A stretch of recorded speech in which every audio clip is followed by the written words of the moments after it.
jump right into questions from Coach Barnes, starting with Grant Ramey, then Mike Wilson. Rick, how much work has gone into the last 5 or 6 weeks? So how much overhaul roster, coaching staff that you've had to do since the season ended? Well, we're excited for both Coach English and Coach Oliver getting the chance to be head coaches. And that's something that those guys have worked for many years. And for them to get the opportunities that they had, again, everyone involved is excited about that. But with and we're excited about how things worked out for us through our recruiting and the fact that, we knew that and felt that with the transfer portal being there like it would be, it would give some guys a chance in the program that hadn't had the opportunity to play as much as they would like to pursue other options. But a lot of credit goes to the work that, the previous staff had done, and certainly with the addition of Coach Gainey and Rod. It's been it's been a great thing. It's been really a smooth transition in some ways, because once we got into the search looking for new staff, we pretty much had an idea where we wanted to go early, and we're fortunate and blessed that it worked out the way it has. Rick, how do you feel about kind of the current build of the roster with a lot of the turnover you've had, and do you know what you plan to do with those final 2 spots at this point? Well, no, we're excited. We really are. I mean, we're more than excited, because we just feel like the needs that we felt like we needed to address, we addressed. And but the thing that's exciting too, we had a good spring. We didn't have one a year ago, and the guys in the program that remained, I thought, really had a great spring. And and we've always felt that the real improvement comes from within, and the fact that with those guys coming back, it's going to give us some experience, some more than just really 2 guys, going into last year. And so the spring was good for us. And again, we didn't have one of those last year this time. And then we're really excited, obviously, too, with the younger guys that we have coming in, and pretty much been able to do it, the old-fashioned way, with the exception of one person coming through the portal, really recruiting high school players. But we have those 2 scholarships, and like always, we're always recruiting, we're always evaluating. But as of now, we're not planning on doing anything. But again, it could change because of the transfer portal, and just day to day now. I think the biggest thing is that you have to be in position to try to manage, the roster. But I've said to you guys, we don't ever stop recruiting. I mean, we're already down the road, but it would have to be something really special for us to add to what we have right now. Then just a quick follow-up. Do you expect any more attrition from your roster in terms of players departing? No, we don't think so. The guys that were here in the spring, most of them have left campus now, and they've had, as I mentioned, a great spring, and they've all indicated how excited they are to be back here in a month and get into our summer workout program. And so with that said, we don't. Ben McKee, David Pascal, and Rob Lewis. Rick, just over the course of your career, have you ever dealt with this much turnover when you combine the roster attrition and the coaching staff attrition? And what's going to be key over these next couple of months to get the team chemistry where it needs to be with so many new pieces? Well, have we had it before? Yes, I've dealt with it. We had gotten down one time. We only had 4 players in our program at Texas, and only one of them had played significant minutes, and had lost some coaches too. But starting with our staff, I've been so impressed with Coach Gainey and Coach Clark, and the fact that they have come in and quickly the chemistry between them and the players is evident already, and the fact that they're professionals. They know what they're doing. They know what they need to do. And you guys know us here. We're all in it together, but they've made that adjustment quickly, and in terms of the relationship that we all expect to have, coach-player relationship, and that will only it'll only grow more and more.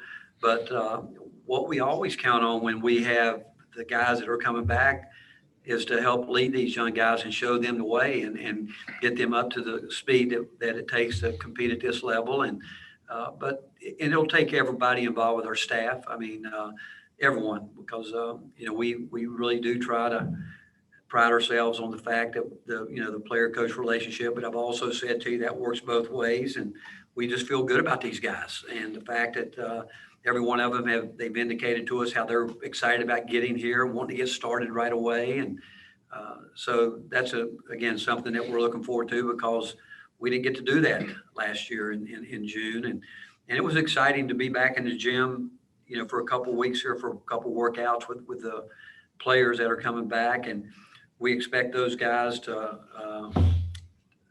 have a big part in this, in terms of helping us get these guys all acclimated into the program and the way we do things. But it's a fun time right now, because with when you have turnover, you bring in new guys that bring in some different thoughts and ideas that you talk about and listen, and because we're always going to do everything that we can to make our program better every day. We talk to our guys about getting better every day, and I think as a coach and staff, we feel the same way. We've got to continue to figure out how we can improve as a staff, and what can we do in terms of this team will be different. It'll be a much different team than we've had in a while. It's a long team and length, and we feel like we've got a lot of things, different weapons that we're going to be able to use that we're excited about.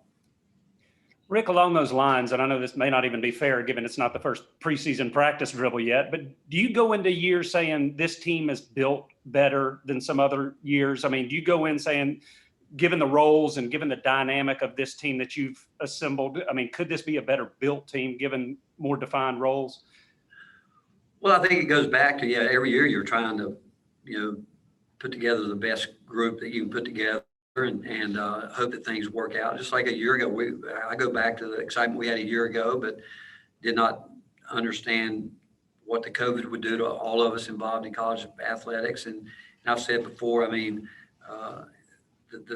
it was really tough watching John have to go through the kind of year he went through this past year, and those things that happen that you really have no control over.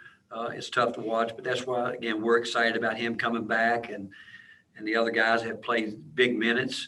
But I think every year you look at your team, and you do have to be willing to make adjustments, and you have to adjust to your personnel. And as a pro, I've never believed in just having a system. We try to recruit to what we do. Don't get me wrong here, but sometimes you get guys, some of them surprise you. They can do more than you might think, and sometimes maybe not as much as you thought. But the fact is, there is an adjustment period. But the way I think this team is built, I like to think that we're going to be able to rebound the ball better, and because we're going to be bigger, and I think we'll shoot it better, which is important that we do that. And but more importantly, I think just the fact that hopefully we're going to get back to a normal year where we're going to be able to do the things that we have done in the past, where we can continue to get better each day. Quick follow, with Justin Powell coming in, how similar are Justin's game and Santiago's game? It seems like they're versatile guys that can shoot, that can run the point if needed. Do you see more similarities or differences between those two? No, I think there's some differences there. I see Justin. I mean, Justin can do that. You mentioned it. He can. He did that. He's proven that he can play the point if he has to. But he's a guy that I think is really terrific at coming off screens, creating offense where he moves without the ball. I think he's going to be great at that. And I think that he will be able to, from that, not just score it, but create some offense too. But in his size, I mean, his size is obviously a huge advantage too, in the fact that he's long. But Justin does have the versatility, and Santi does too, but Justin's bigger. But I think Santi is a guy that feels better when he's has the ball, playing with it, and getting in different actions that way. Whereas I think Justin really is looking forward to coming off, because we like guys that come off screen and catch the ball and score it. And Justin's going to be really good at that for us. Coach, a lot of veteran coaches, just rail against the transfer, the way the kids can move these days, and you seem to have embraced it. I mean, I know you just took one, and most of your guys were high school guys, but how important is it, you think, that you're able to adapt to kind of the new reality now that is college basketball? Well, it is reality, and the fact is, I don't think you have a choice but to adapt to it. And so, at the end of the year, when we talk about players and talk about the ones that want to know more about opportunities to play, and sometimes, they want to play more. The transfer portal is there for them to go do that. I think that the one thing that will probably, I don't know if they've gotten there yet, but right now, I think you've got to, it ends July the 1st, I think, where next year they're talking about maybe May 1st. And which would probably be better from a coaching standpoint, because you can manage your roster better like that. Obviously, because you want to start building and putting things together. But I just know the guys that we've lost that have gone places. I know this; they're good people, and we enjoyed having them in our program. But more importantly, we want them to have a chance. They want to play more, and if they felt as they did that it'd be best for them to go somewhere else and find that opportunity. That's what it's there for.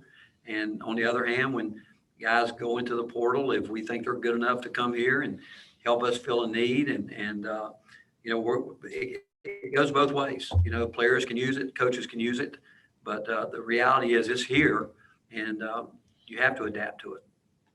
And unrelated, but I guess in 6 seasons, you've had 4 assistants leave for head coaching jobs, which is a pretty big number.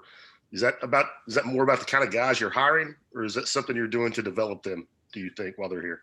No, I think it's them. And, I've always, Rob, and, you and I've talked about before, I've always wanted to hire guys that want to be head coaches, guys that are qualified, guys that work at the profession, understanding that, there's a right and a wrong way to do it. But so much of that's in place before they get here, because we really do work hard in terms of vetting guys when we bring them here. And the thing I will tell you is almost every guy that we've hired that some way, somehow I've had a relationship or knew them through somebody that had a really good relationship with them.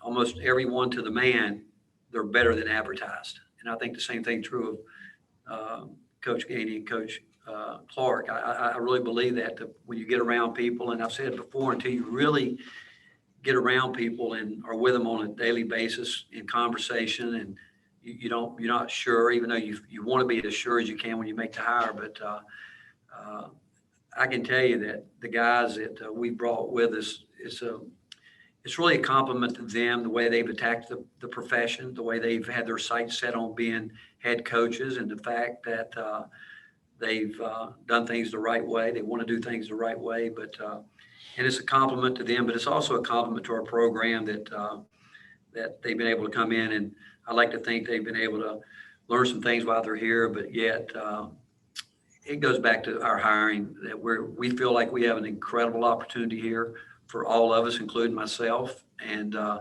having a chance to be associated and work, for the University of Tennessee is a great opportunity. And just like I knew it, I think assistant coaches out there understand that it's a great place to be, and with what goes on here, they'll have a chance if that's their goal. And like I said, we hire guys that want to be head coaches, because the better they are, the better we are. Last 3 for Coach Barnes go to Rick Russo, Mike Wilson, and Ben McKee. Hey, Rick, you talked about Fulke coming back.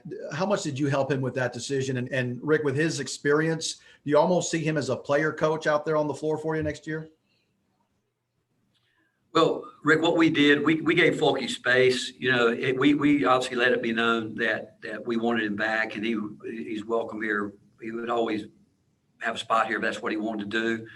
But we felt like he just had to get it right in his own mind, and I think he did it the right way. He came in the gym with us once we went back to our spring workouts. He came in. He didn't do any contact work with us because he was under the concussion protocol, but he was in there every day, and also in there a lot on his own. And we just felt, again, that he needed the space, and we gave him the space. We didn't have a timetable or anything like that with him. And he thought long and hard about it. But in terms of him, I do think that he wants to come back and wants to go out on his terms. I felt that from the beginning because he's been such a part of our program since he's been here in so many different ways, and he's endured a lot. But yeah, with that said, will we count on him to lead the way and do this? Absolutely. I mean, he's been here. He knows us better than anybody, and I see that, I do know this. He's gotten better every year in so many different areas, and I do know that the guys were all really excited seeing him in the gym with them this spring. Even though, like I said, he didn't, when we were doing some competing, he didn't do that. But the fact that they felt like he wanted to be back and be a part of it was really gave us all, I think, just, put a smile on our face for one, because of how much and how well he's thought of here, and how much people appreciate him. And we also know that how it ended was a really tough way. And so we're excited for him, and I think he's going to come back in a big way. Thanks, Coach. Rick, with Brandon Huntley Hatfield, I believe he plans to or has reclassified to 2021. What was the process there of him moving up a year and you guys bringing him in for this season right away opposed to 2022? Well, he had talked about it for quite some time. We've been recruiting Brandon for a long time, and, has a chance to be just a terrific player, as we all know. And but what I love about him is that he did take his time, and he put a lot of thought into it, because the wheels were in motion back really a couple months ago where it might be a possibility. And the more we talked about it, and he knows it's going to be a challenge for him, but yet he's embraced it. He did his due diligence in terms of talking to players and wondering what it was going to be like coming in a year early. And so with all that said and done, we're excited for him because, again, he's thought long and hard about it. And he knows that he's going to come in and get a chance to go up against some good players, but he has set some very high standards for himself. And the one thing I loved about him was he kept talking to me about how much he wanted to be coached, how much better he wanted to be. And with that said, for a young man that, class up like that, I think it says a lot about him. And so we're excited because we know he's got a chance to be, like I said, a terrific player. Rick, I know it's early, but with the addition of Jonas and Brandon as well, do you think that'll allow Folky to be more of a 4 this year? Kind of felt like he had to be the 5 a little too much last year. Have you assessed that yet? I know it's early. Well, after 6 years, we're actually thinking about playing him at the point. We think that he's got it figured out that he can play any of those spots. But, I think what will be really, to answer your question truthfully, he won't have to stay down there as much as he's had in the past. I mean, that was a tough thing for him, really, because teams game plan for him, and it was obvious that their deal was to beat him up. Just body him up wherever he was. Just anyway, whatever it would take. And physically, he did. He was getting pounded on it everywhere he went. So I think the fact that he'll be able to go back to playing the way that he had really played for really the most part of his first 3 years here is the way we see him. All right, Coach Barnes, thank you very much. We'll go ahead and transition to assistant coach Justin Gainey now.